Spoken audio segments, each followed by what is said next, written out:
Good evening.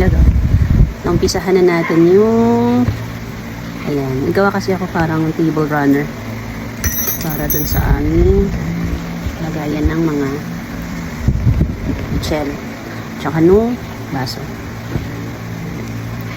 So ito, naumpisahan ko na. Ang gamit ko ditong yarn ay ano to?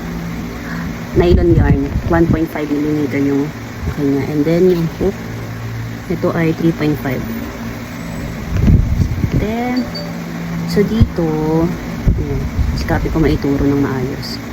Ang counting nito ay tatlo-tatlo. Tatlo skip, tatlong single stitch, and then tatlong double stitch. Tapos skip ulit. So, kita lang natin. So, ito ilan na ba ito? 1, 2, 3,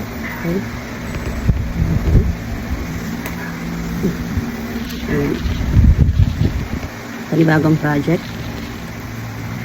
So, 1,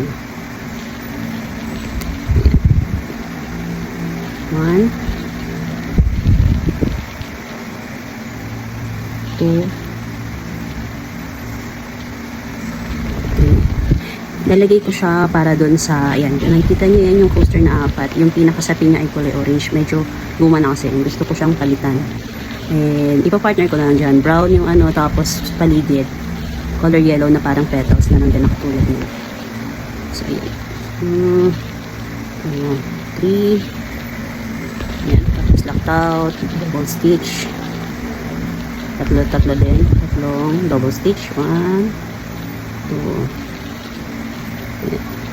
Dahan-dahanin lang natin. Okay, so tatlo. And then, 3 double stitch. Tatlong single stitch. Skip para mag-create siya ng alternate na box. Ayan. So, ayan. Ipapakita ko na lang yung full video kapag natapos ko na siya kasama yung 4 na coaster na ginawa ko. Yun lang. Salamat.